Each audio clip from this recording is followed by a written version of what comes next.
Le soleil brûlant d'Afrique écrasait impitoyablement la savane, déversant des flots dorés sur l'herbe jaunie. L'air humide tremblait au-dessus du sol, comme si la savane elle-même respirait. Au loin, un mirage scintillait, les silhouettes d'éléphants traversant la plaine semblaient être des fantômes. Parmi eux, sous la protection d'un puissant troupeau, marchait un petit éléphant.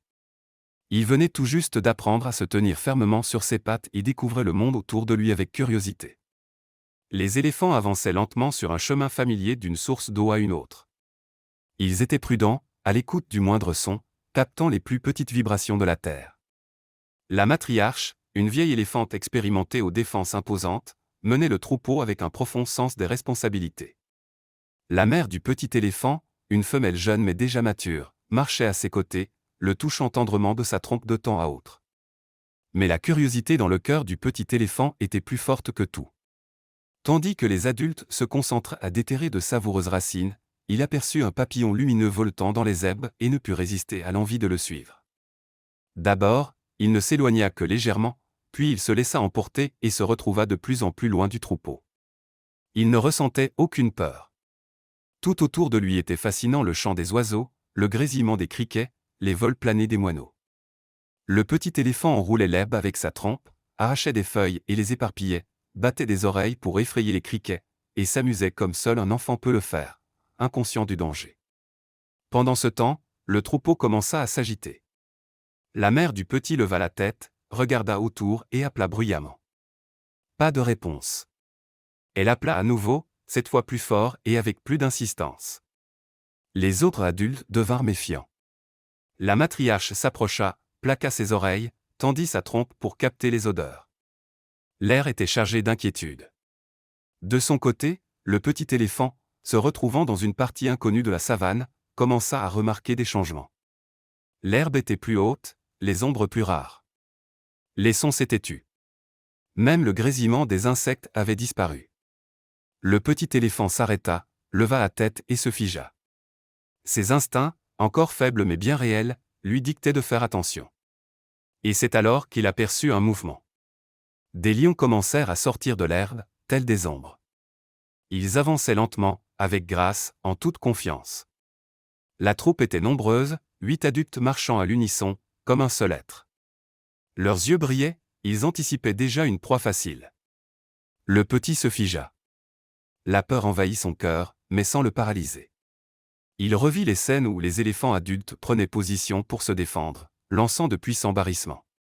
Il tenta d'en faire autant. Il leva la tête, redressa ses oreilles, se mit à les agiter et à pousser un cri rauque et inquiet. Sa petite trompe tremblait, mais il la leva et la balança de gauche à droite. La première lionne s'approcha, tapis au sol. Elle bondit, mais à ce moment précis, le petit éléphant tapa du pied, soulevant un nuage de poussière, et poussa un puissant barrissement. La lionne s'arrêta. Habituellement, les petits ne résistaient pas, mais celui-ci se comportait différemment. Les éléphants sont des animaux dotés d'une mémoire puissante et d'émotions profondes.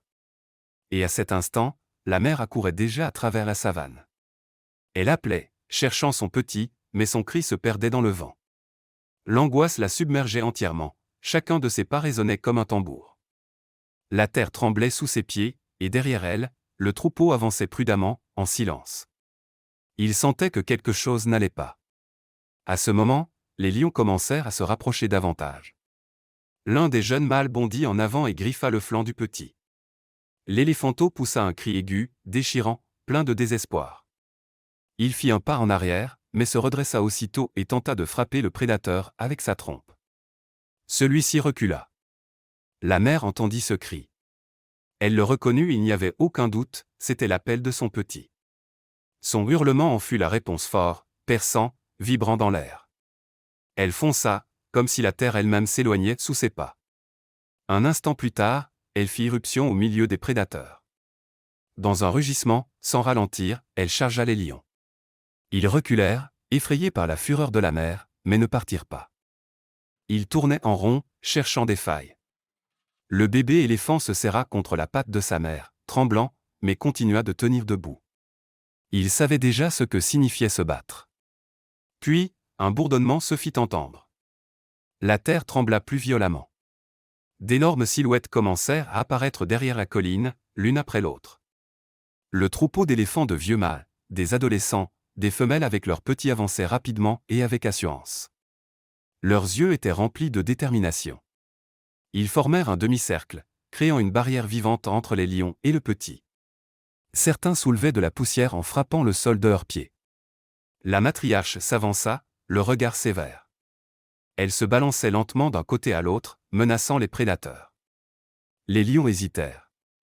Leur proie leur échappait. Mais la faim pesait aussi sur eux. Ils lancèrent de fausses attaques, mais sans la même assurance. C'est à ce moment-là qu'un nouveau son retentit, le rugissement des moteurs.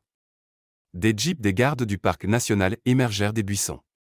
Les personnes étaient vêtues d'uniformes délavés, leurs mouvements étaient prudents et mesurés.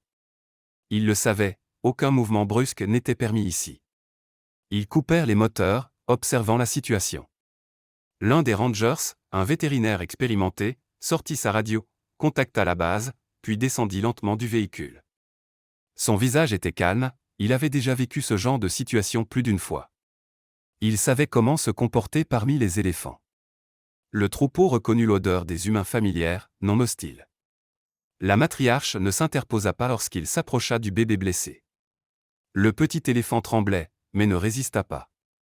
Le vétérinaire soigna rapidement la blessure, appliqua un bandage et administra un antibiotique. Pendant tout ce temps, la mère restait tout près, touchant le bébé de sa trompe, comme pour lui dire « Tout va bien, tu es en sécurité ». Après le départ des rangers, les éléphants restèrent immobiles pendant un long moment. Ce n'est que lorsque le soleil commença à se coucher que le troupeau se remit en route. Se dirigeant vers le point d'eau, il marchait lentement et majestueusement. Le bébé éléphant, boitant mais la tête haute, avançait aux côtés de sa mère. Ce jour-là, la nature africaine montra que même le plus petit représentant d'une grande famille peut faire preuve d'une incroyable résilience. L'esprit de ses ancêtres s'éveilla en lui, et sa famille était toujours la puissante, unie et prête à protéger jusqu'à leur dernier souffle. Dans un monde souvent dur et impitoyable, ce moment reste un puissant rappel que la véritable force ne se mesure pas à la domination ou à l'agressivité, mais à la compassion, à l'unité et à l'instinct de protection. Les éléphants, par leur lien indéfectible et leur compréhension silencieuse, nous ont montré que même au cœur des contrées les plus sauvages de la nature, l'amour et la loyauté triomphent. Ils n'ont pas abandonné le plus faible, ni reculé face au danger, ils se sont tenus ensemble, sans peur et résolus, comme une seule et même famille. Leur comportement touche quelque chose de profondément humain, le besoin de prendre soin les uns des autres, de protéger les plus vulnérables, et d'affronter l'adversité non pas seuls, mais côte à côte. Que cette histoire reste gravée dans nos cœurs comme un hommage non seulement à la majesté des éléphants, mais aussi à la puissance éternelle de la famille, du courage, et de l'héroïsme discret que l'on trouve dans les moments les plus tendres de la nature. Chers spectateurs, que pensez-vous de cette histoire? Dites-le nous en commentaire. Et si vous avez aimé cette vidéo, n'oubliez pas de la liker et de vous abonner à notre chaîne. Au revoir.